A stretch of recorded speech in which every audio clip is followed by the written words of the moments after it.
حضرت موسیٰ علیہ السلام اور ہارون علیہ السلام کو ارشاد ہے کہ اور میری یاد میں سستی نہ کرو، اللہ کی یاد میں سستی نہ کرو، ہمیشہ اللہ کی یاد میں مشغول رہو۔ اور نوح علیہ السلام کا تذکرہ ان سے کیجیے جب کہ پکارا انہوں نے اپنے رب کو حضرت ابراہیم علیہ السلام کے قصے سے پہلے، تو انہوں نے نوح علیہ السلام نے اللہ کو پکارا، اے اللہ میں ان کو دن میں بھی اللہ کی طرف بلایا، رات میں بھی ان کو اللہ کی طرف بلایا، ان کو میں نے پکار کر بلایا، آہستہ بھی بلایا، جب بھی میں پکار کر ان کو بلاتا ہوں یہ اپنے کانوں میں انگلیاں لے لیتے ہیں۔ تو میں اس طریقے سے اللہ تعالیٰ سے انہوں نے شکایت کی اور بد دعا بھی مانگی۔ نوح علیہ السلام نے ان کے بد دعا کو اللہ تعالیٰ نے قبول فرما دیا۔ یہ دنیا میں جتنے تو اس ٹائم پر جو مسلمان تھے ان کو کشتی میں سوار کیا اور باقی سب کو غرق کر دیا، قصہ تمام ختم ہو گیا، جو کشتی میں جو تھے اس سے دنیا آباد ہو گئی۔ تو کیا ہے، آدم علیہ السلام کے بعد میں نوح علیہ السلام تک کا زمانہ ایک ہے۔ نوح علیہ السلام کے ساتھ میں جو کشتی میں سوار تھے اس سے دنیا آباد ہوگی، یعنی نوح علیہ السلام دوسرے آدم علیہ السلام کے جیسا ہے کہ دنیا میں ان سے جو ان کے کشتی میں سوار تھے اس سے دنیا آباد ہو گئی۔ سمجھ میں آ گیا۔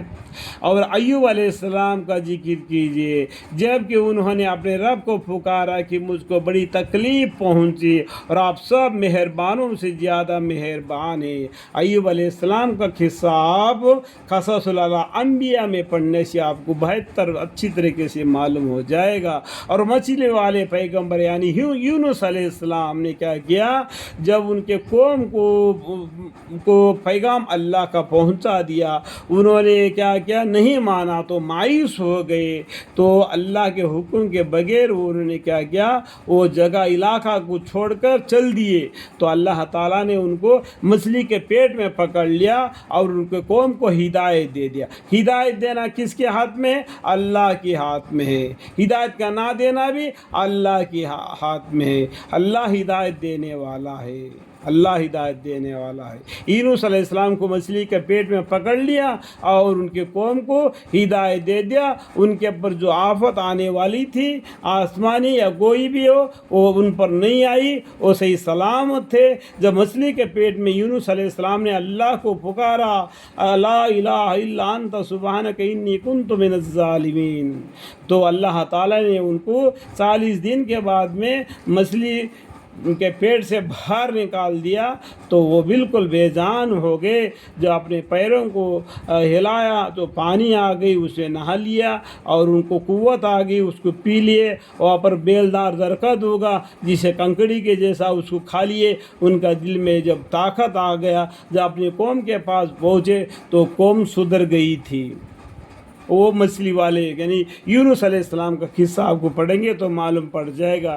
دبی ہوئی کہانی کو میں بتا دیا ہوں موٹے طور پر۔ اور مچھلی والے پیغمبر یعنی حضرت یونس علیہ السلام کا ذکر کیجئے، جو اپنی قوم سے خفا ہو کر چلے گئے اور یہ سمجھے کہ ہم ان پر دار و غیر نہ کریں گے، پس انہوں نے اندھیرے میں پکارا، یعنی اندھیرا 3 تاریخوں میں، ایک تو اپنی غفلت کے اندھیرا، دوسرا سمندر کے اندھیرا، تیسرا مچھلی کا پیٹ کے اندھیرا، یہ تینوں اندھیروں میں سے پکارا کہ اے لا الہ الا انت سبحانک انی کنت من الظالمین، پکارا کہ آپ کے سوا کوئی معبود نہیں، آپ ہر عیب سے پاک ہے، بے شک میں قصوروار ہوں۔